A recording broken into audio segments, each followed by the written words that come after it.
Hello everyone, it is March 9th, 2021. It's Tuesday, it's Harp Tuesday. Welcome to this episode. So today I'm going to take a bit of an in-depth look at a beautiful piece by Felix Godefroid. This is his Fantasie on a Schubert piece, Ständchen, which is commonly translated in English is serenade, and in this case in French, la sérénade. So it's a beautiful piece, fairly short, and I haven't been working on it at the moment, so I'm going to do my best to demonstrate it, but I'm going to link a performance that I gave of it several years ago and posted it on YouTube, so check that out. It's not perfect, but it gives you kind of a sense of the piece and how beautiful it is. And I'm working on it with a student at the moment, reminding me of how much I love this piece and thought it would be a great piece to talk about, and lots of interesting things to talk about in here. So this piece, the structure of this piece, right, is we have an intro. 2 lines, the first 2 lines, this is all sort of Godefroid's intro, all his sort of material.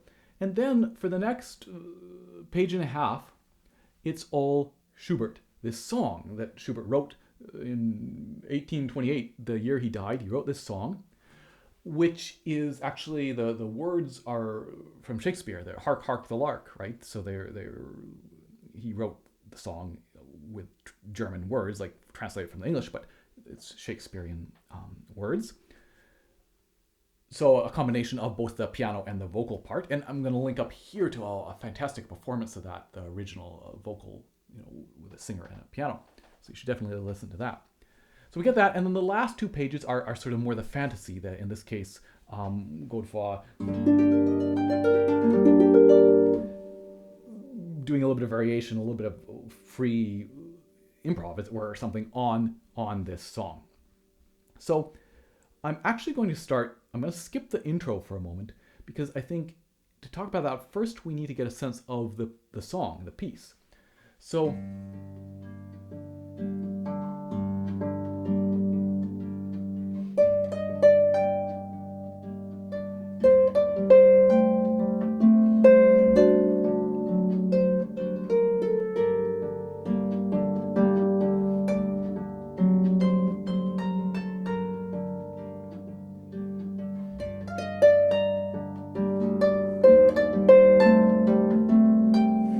there it is.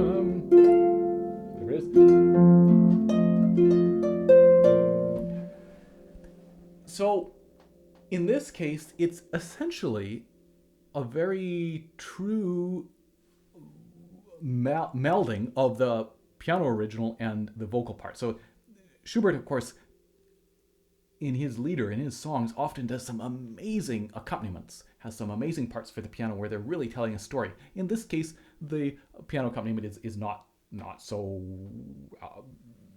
unusual, which is good, because that means we don't have too much to do in the left hand, and we can do that accompaniment with the left hand while the right hand is doing the vocal part. So I've highlighted here with the yellow the parts that are the piano. So this, we get 4 bars, da dee da dee dee da dee da dee da dee da da dum, and then the piano comes in. And so that's just good to be aware of. And again, on the one hand, we want to build our awareness of what the music itself is telling us, what the notes are telling us, without maybe knowing anything about this. We get given this music and we start playing through it. And I think as we play it, this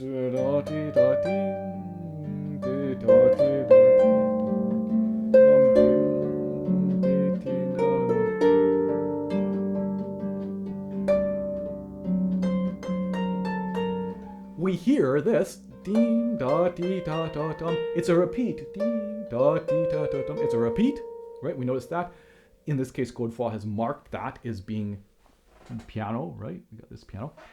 So that in itself would maybe cause us to play that a little bit differently, right? To have it be a bit of an echo effect. But then also having that knowledge of, oh, it's a song and this is the piano, then there's no voice singing at this point. That also helps maybe give us or helps inform what we might do with that, so that it also makes sense of these octaves, that with the octaves, it's hard to make octaves sound maybe super legato. In other words, when we're singing, right, we're often getting from note to note very smoothly. And with octaves, there's a little bit more of a sense of detached notes. But that's okay because this is the piano part. So we can maybe lean into that a little bit. And again, feel that they're slightly detached is a contrast to that very smooth vocal part.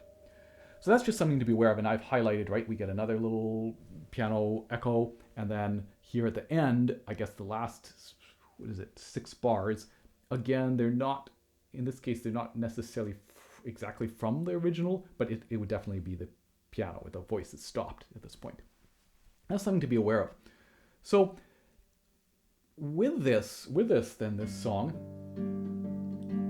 I want to start by talking about the left hand. And it's funny because, and again, that idea of both doing research and learning about all we can about a piece to help inform what we might do with it, but also developing our ear and our sense of, okay, what does this music seem to be saying to me? So right from when I first started working on this, I was playing that left-hand part detached. And this is something Grandini, for example, will often do in some of his arrangements and compositions, where to get a certain sound, so we could try to connect this, right?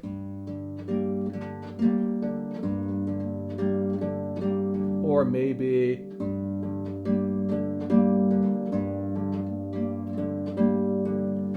and if I practice that a little bit better, I could get it smoother. Or we could connect a little bit more, but maybe not be completely attached, maybe.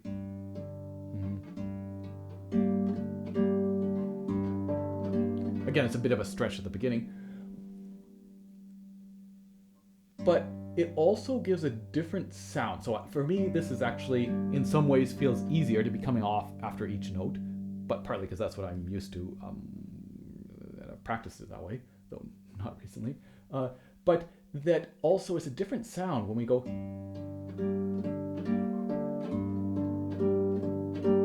Or.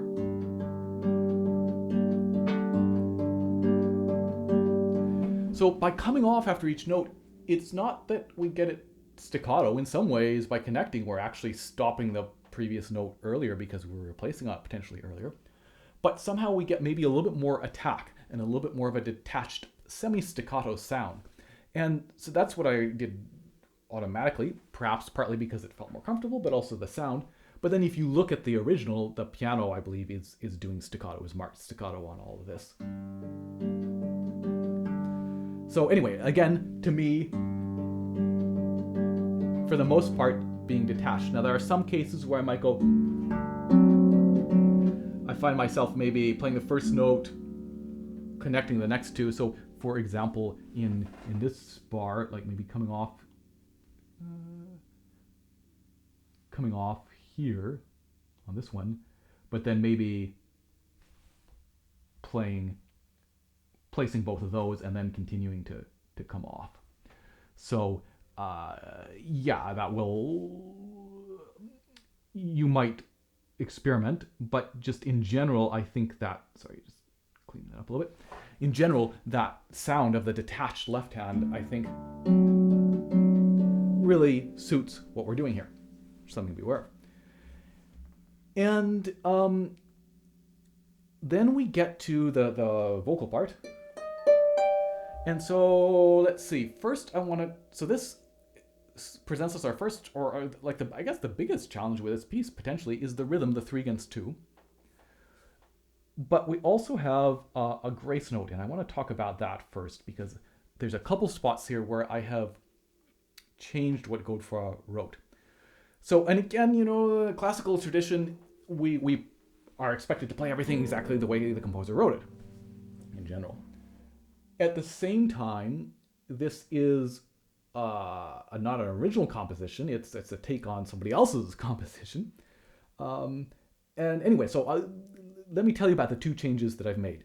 So here, and let me zoom in on this last bar, for example, of the 3rd line that we were just talking about, this bar right here, I have added the last eighth note. So as written, it's just 1 and 2 and 3 and 1. So we get.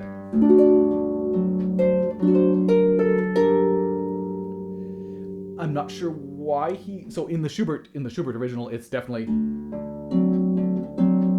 we get 1 and 2 and 3 and so. Sorry.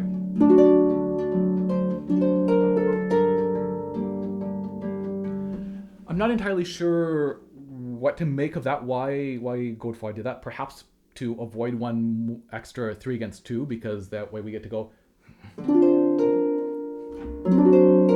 It's just 1, 2, 3. In other words, we're just playing these two notes together, these two beats together, and then it's all triplets.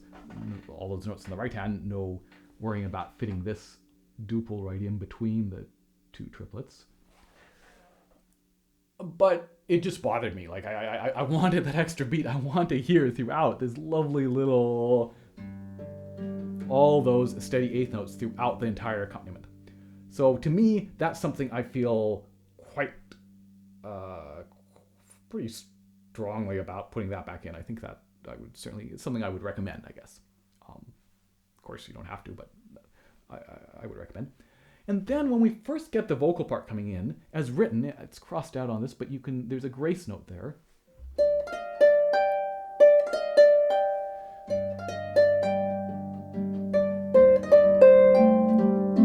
Sorry, I can't quite see that. There are these grace notes written in there, and they don't exist in the original vocal part. So, and I think there are a couple arguments to be made against playing them. So I think this, it's easier to have that be very smooth and legato and voice-like.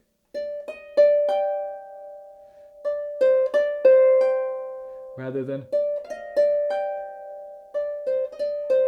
Of course, that grace note sounds fine, like it sounds good, but I just, especially at the beginning when the voice first comes in, currently, at least, who knows what I'll think in 5, 10, 15, 20, 30 years, but currently I prefer that simplicity of the original Schubert.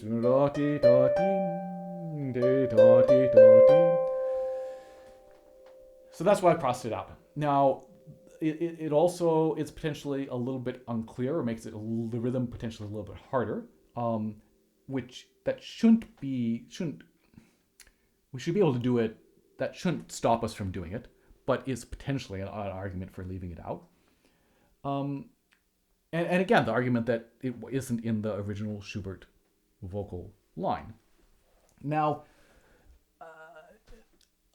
that being said, I think, so here, let me play the intro. I'll play these from the Andante Grazia. So I will play the first 3 bars, I guess.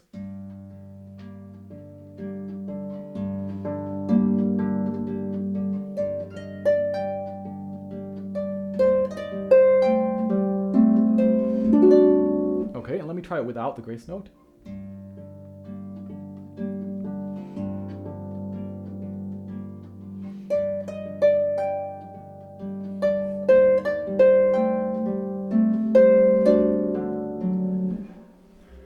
Again, it's partly an aesthetic. So Godefroid was born in 1818, 10 years before Schubert died. He would have been 10 when this was written. And he was definitely a romantic era harpist, right? The very, very dramatic. His compositions were sort of show-off pieces. And whereas Schubert writes these amazing songs, but they're definitely not quite as over the top, right? And so I just feel that somehow it's not as appropriate to get that grace note in there. That being said, of course you can include it if you want, right? It is what Godefroid wrote. There's also the option of, let's say we start without.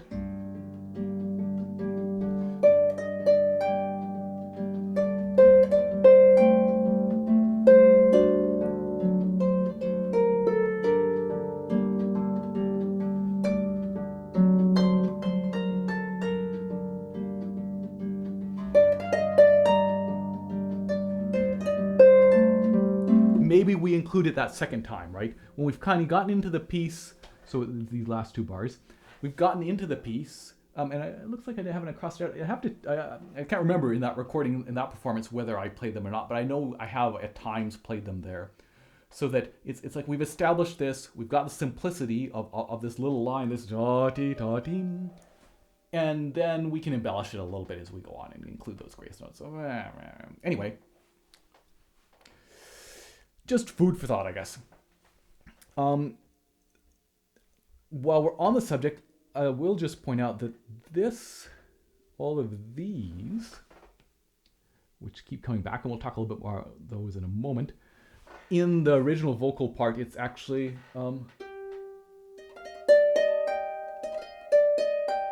there's a couple grace notes, so it's 1, 2, 3, 1, boom. So there's two grace notes in the front of that. Da dee 1, 2, 3, 1, da da triplet 1 instead of. It's actually quite a different structure on that. So, and I certainly don't feel inclined to change that back. Anyway, so okay, so I just want to talk a tiny bit then again about this 2 against 3. And you can see right at the top of this, I've written in kind of sloppily the math of how 2 against 3 works. So I'm going to refer you to, both in the video description down below and up here, hopefully, a link to an episode I did about playing 2 against 3 in the context of Debussy's first Arabesque, but all of this applies here. The math is very straightforward, that the rhythm, right, if we count to 6, it's 1, 2, 3, 4, 5, 6, 1, or we can go 1, 2, and 3, 1. That's how it works. I always find it a little bit easier to get into, like if we're playing triplets, to add duples to that rather than playing duples and add triplets. But if we want to count this, it would be... So my favorite way to count 3 against 2 is 1, 2, and 3. 1, 2, and 3. 1, 2, and 3. 1, 2, and 3. So if we're counting that, 1, 2, and 3. 1, 2, and 3. 1, 2, and 3. 1, 2, and 3. 1, 2, and 3. 1, 2, and 3. 1, 2, and 3. 1, 2, and 3. 1, 2. Something like that, right? Anyway, go check that episode out if you want. Again, I think 3 against 2 is something that is really good to make it your friend. So it becomes something where you go, oh yeah, great, I get to do 2 against 3 because it's something you know how to do and feel confident in and it's fun, rather than saying 2 against 3. So it's worth spending time getting that to be something that's comfortable. What I would say is the way that this is written is I've had a number of cases where it's easy to start to play it that way, because you know that this next note comes in between the E and the D, so they started together, and the D and this note came in between those notes where everything worked out that way.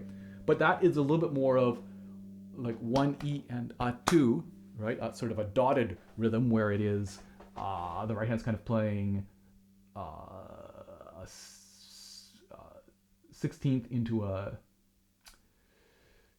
a dotted 8th and finishing with another 16th. Sorry, it's super sloppy, but right. So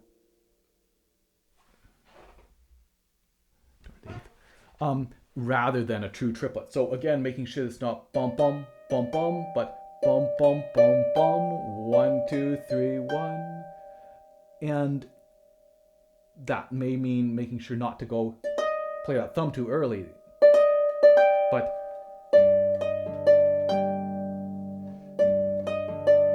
and that this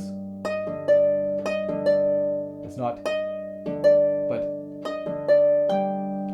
anyway, something just to be aware of. And again, with that grace note, even if you're playing the grace note, I would definitely recommend starting by making sure that that triplet without the complication of the grace note is sounding good, and then adding that grace note in.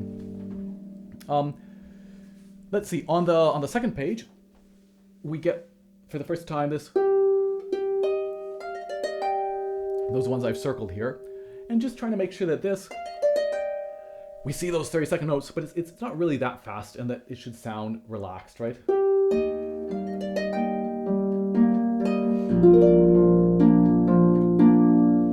And that interesting thing of trying to have the effect of feeling as if there's lots of time between notes, even when they're fast, so that it's not something like that, but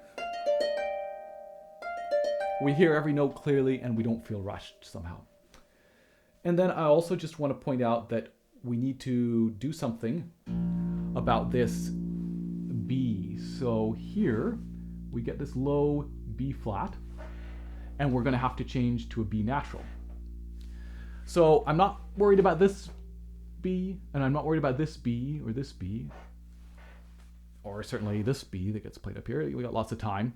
They're going to fade away, but that low one, if we don't do anything, and it's a great moment to, you know, just get a nice warm, rich sound.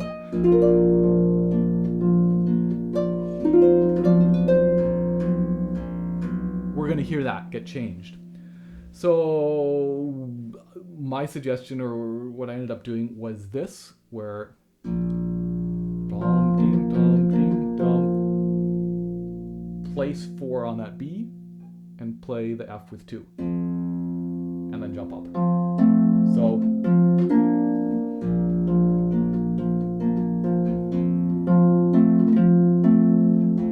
right, so we a little bit of extra work, but it's, I mean, we have to do something, we have to stop it. So anyway, just being aware of that and figuring out what is the best option that feels comfortable for you. Cool. And so then let's circle back to the intro, right? This little. Now that we've heard this,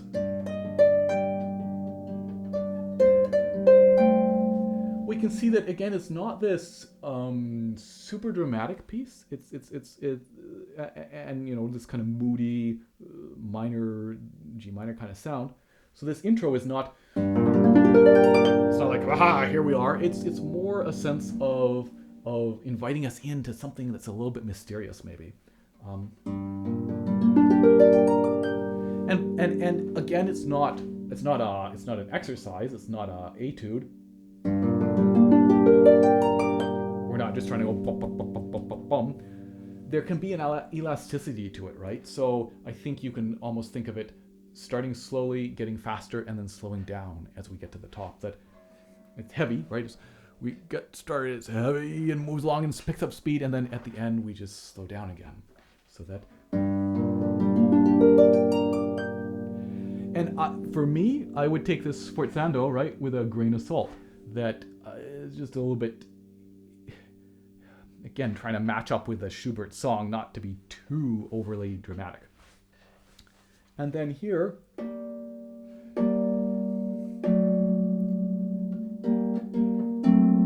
there's that interesting change. We get 3 Ds in a row.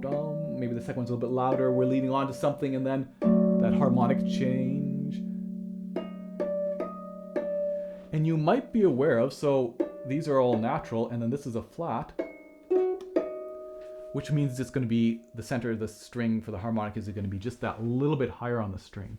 So I certainly will sometimes write a little arrow, right? It's a little reminder maybe that I found this, hopefully, by the time we get to the last one. So instead of going right here, I'm just going to go that few millimeters up, like small amount up. And then, you know, up, down a little bit, back up a little bit, down. Again, feeling free on that little arpeggio.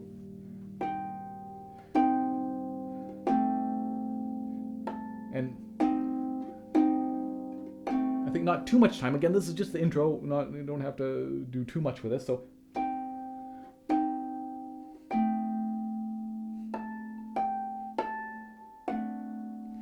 and those were all natural except the F is sharp. So I might, as a reminder, if I find myself missing it, I might write a little down arrow above it, right? So that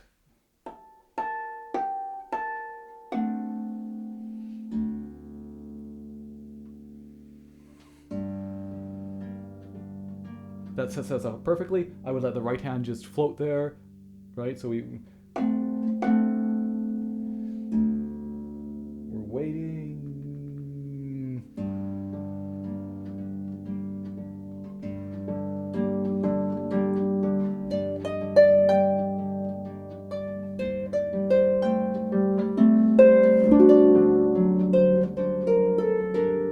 And speaking of those rolled chord markings, I would also take them with a grain of salt because we don't want them to interfere with the flow of the vocal line. So if this, but we want to hear this da dee da da dum, da dee da da dum. Yeah, I'm not convinced that we need to do a bunch of rolled chords on some of those. Okay, I think that's all I want to talk about on that first bit. So again, really the phrasing and the shaping is super important, and I haven't really talked a lot about that. All this like...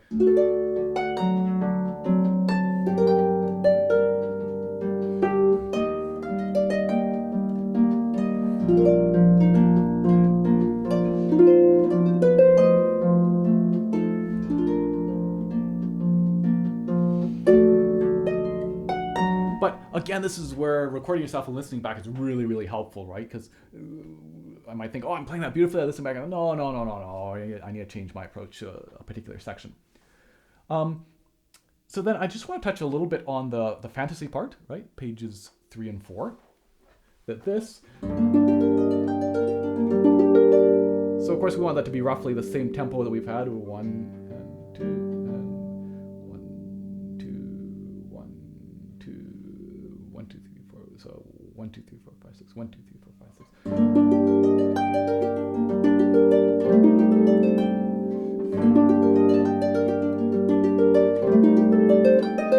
As I say, I haven't been practicing this, so it's not quite. I think I would like it a little bit faster, but and if anything, I think we can push this a little bit. This becomes a little bit more kind of show-offy.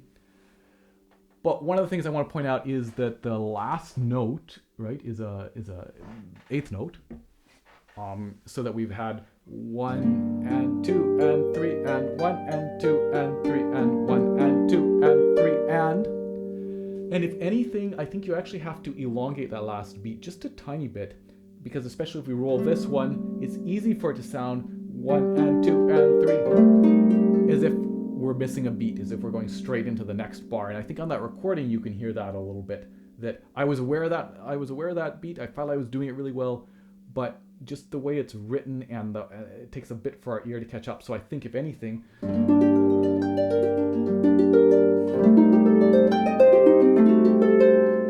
just breathe, just maybe give it that little bit of extra time to make it clear that that we are letting that last for that full amount.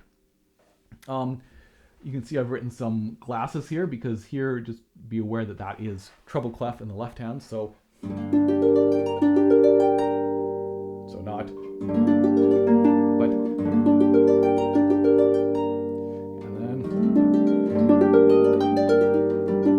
something like that. Anyway, it's super fun to play. We get to the poco agitato section here, and here I think is where we can definitely really push ahead. And again, it's not in great shape, but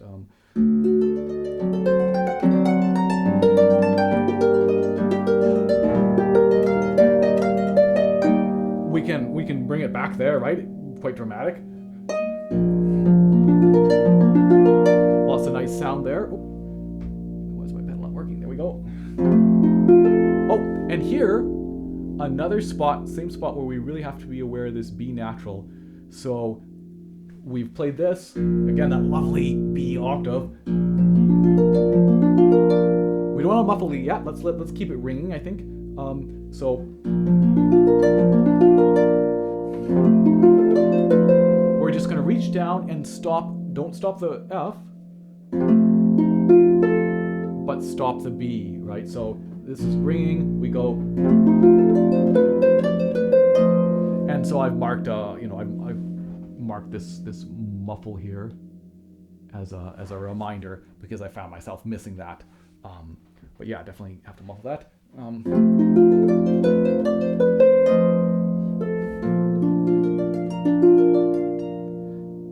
and we've maybe again had a sense of backing off a little bit, but then again,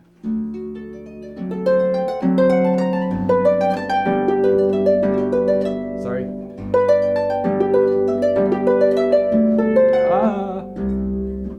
What is it? Let's try that again.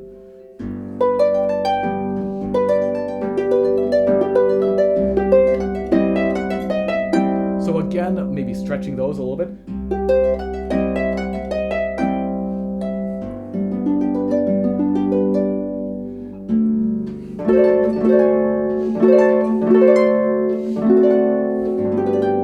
These are kind of fun because they are big chords, some of them, but it's always this. It's just the thumb that moves, and it's even this stretch.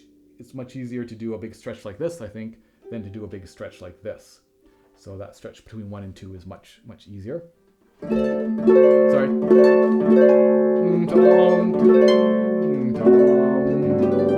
then we're back. Here again, I'm looking for kind of a detached sound by replacing a little bit earlier, so it's that semi-staccato.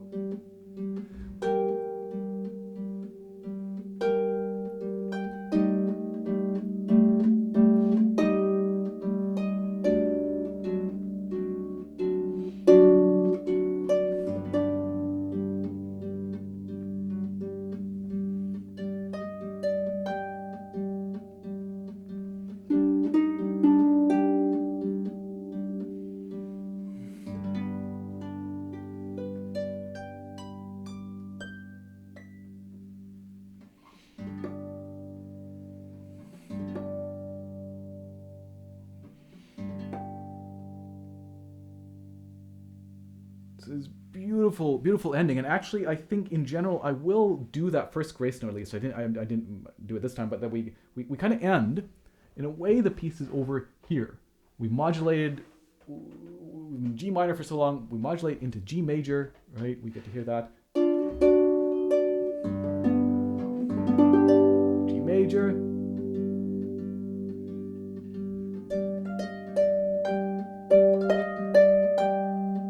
Again, this isn't the vocal part, this isn't the original, and I kind of like having that little extra ornamentation there. But here, I'm kind of inclined to not do it on that echo effect, to make that, again, very simple, because we're coming into this very simple, beautiful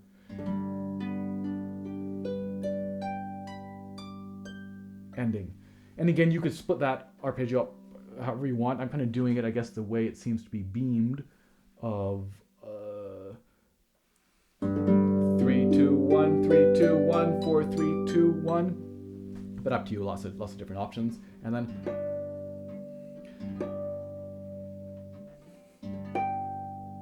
hopefully getting those last harmonics. So anyway, just a few things. Again, it's such a gorgeous piece, and so many lovely things to do with the shape of this. The last 2 pages are a little bit harder, I think, just in terms of trying to get all of these little, especially the agitato,